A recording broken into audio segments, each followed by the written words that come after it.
about a week or so ago, French Montana dropped an album. But he didn't just drop any old album. He dropped an album, a slowed down version of the album, a sped up version of the album, an a cappella version of the album, an instrumental version of the album, and he dropped every song on the album as individual singles.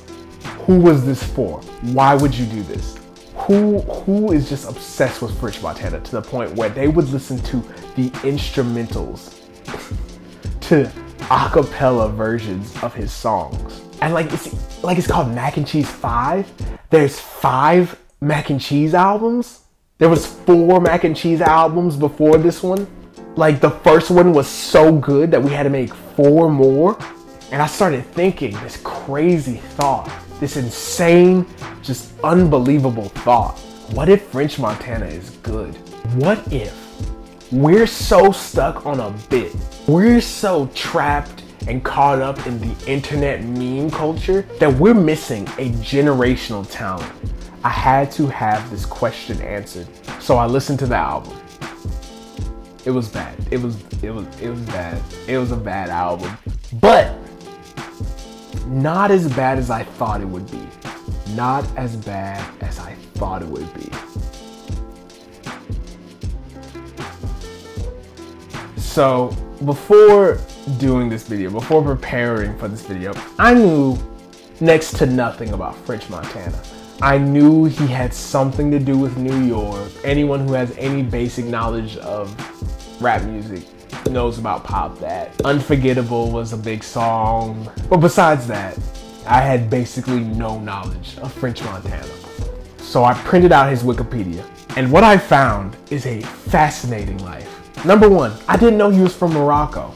I didn't know he was from Morocco. And evidently, he is the highest selling artist in African history.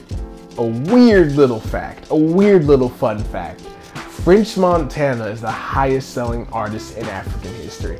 Who would have thunk it? He's been in the rap game for a really long time. He started rapping in like 2002 and he's been dropping mixtapes and DVDs. He's like a New York legend, evidently. A lot of niggas be on the strength of their mans. All my niggas get cake, but we ain't try to make the band. You see the tan crazy raw, guns like a Navy star.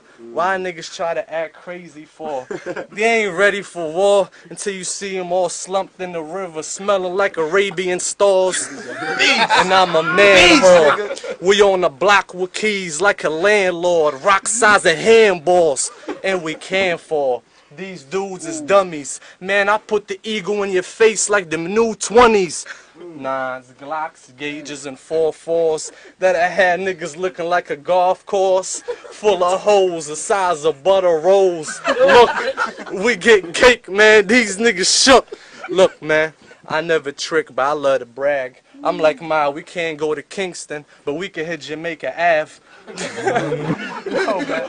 Hey, yo, hold up, man. That's my nigga. Son is nice right there. Word is more. Son said we could go to Kingston. One more dot, God, but check it. Bitch. He wasn't embraced in New York initially, so he went to the South, linked up with a bunch of rappers down there. Waka Flocka Flame and Future. He's not just a joke.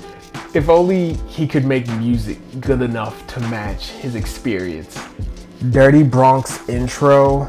Listening to this song after I'd read French Montana's Wikipedia sort of enriched the experience because the entire song is French Montana really talking about his lore, his legacy, right? If I had gone into this song without knowing anything about him, I'd be absolutely clueless to what he was talking about. But after reading the Wikipedia, it kind of made the song a little better. The song's fine. The song's fine. The singing at the beginning is confounding.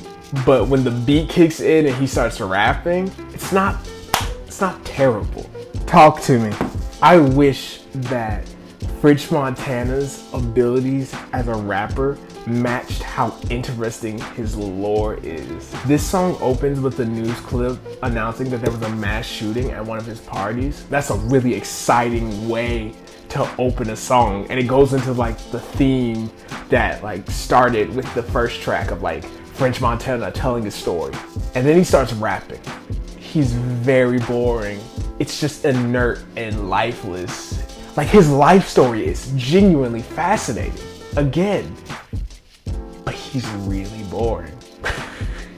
Stand United. So I first listened to the song and I immediately didn't care for it. I didn't care for it on the first listen. The second time I listened to it, I was like, not that bad.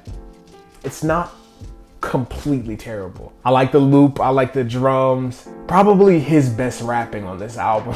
And Kanye is not terrible. He does not ruin this song with any stupid lyric. Splash Brothers. This song came out 10 years too late. Okay, another song enriched by reading French Montana's Wikipedia, because I didn't know that the South was the first place to embrace French Montana fully.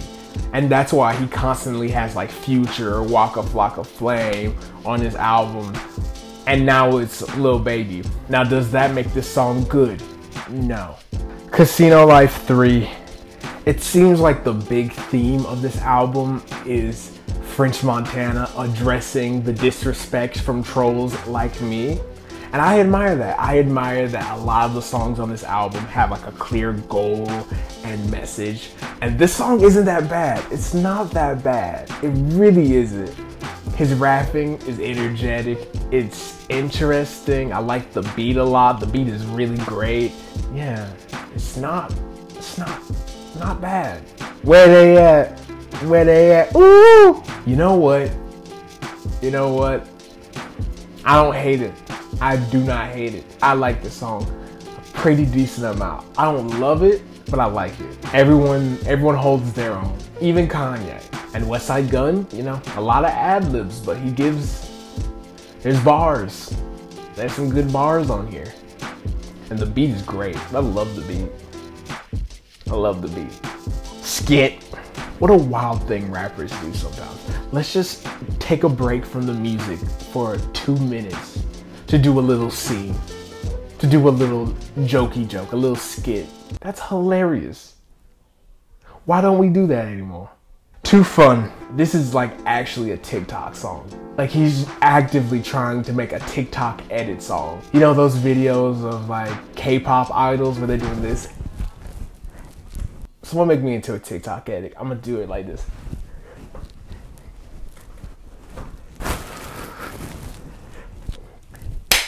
Someone make me into a TikTok edit, please. Facts. A solid song. I want to like say something funny or like say this is like hilariously bad. Nah, it was just fine.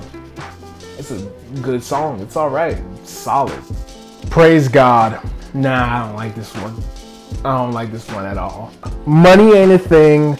If we got another rapper, if we got like Conway the Machine, for example, to do the exact same song, would I like it more? Like if Mac Hami had done this song, same bars, same beat, we'd probably be hailing it as a masterpiece. Same flow and everything, but it's French Montana. Goals. Other side. French Montana. How are you auto-tuned and still out of tune? How is that possible? How is that possible? Fake Friends. It sounds like it's from 2015. A lot of this album is just trapped in the last decade. That sound, the like hi-hats, the kicks, it's done. It's done. Let's move on. Let's find something new. We're not in the swag era anymore, okay? We're not in the blog era anymore. We gotta find a new sound. We really do. Where we came from. It was at this point in the album listening experience where it just started to give me a headache. Made It in USA. I was genuinely tweaking so hard while listening to this. I was like, why do we have the same beat over and over and over and over again? It's nonsense. Millionaire Row. The similarities between this song and Pop That are not lost to me. It sounds a lot like Pop That when you listen closely. Ride the Wave. By this song, I was so through with this album. I was not going to make this video. I was going like, I'm turning this off. I'm turning this album off right now. It's making me so mad.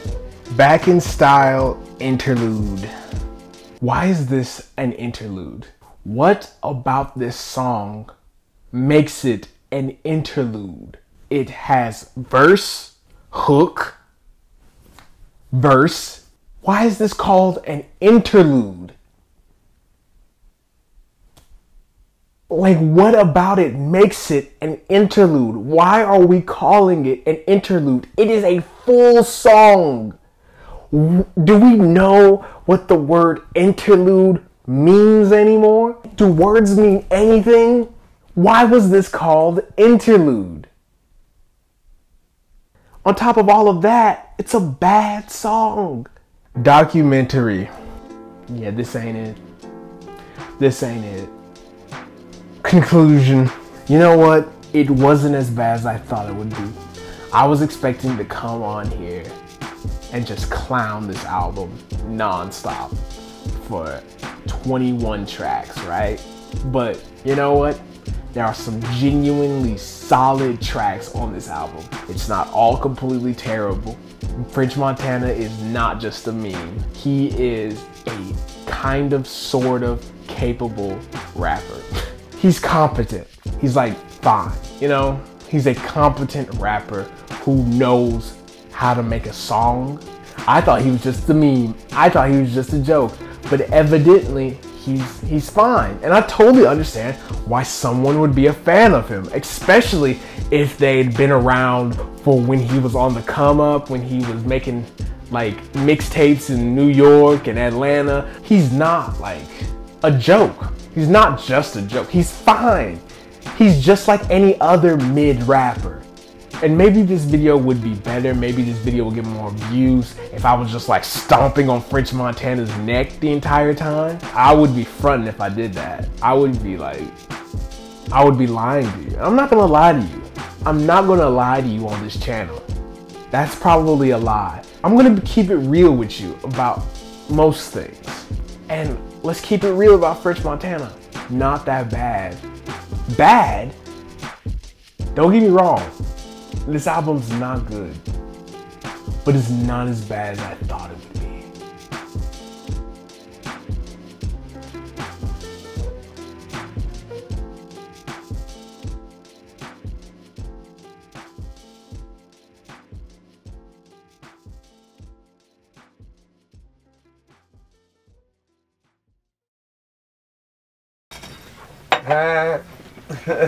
be.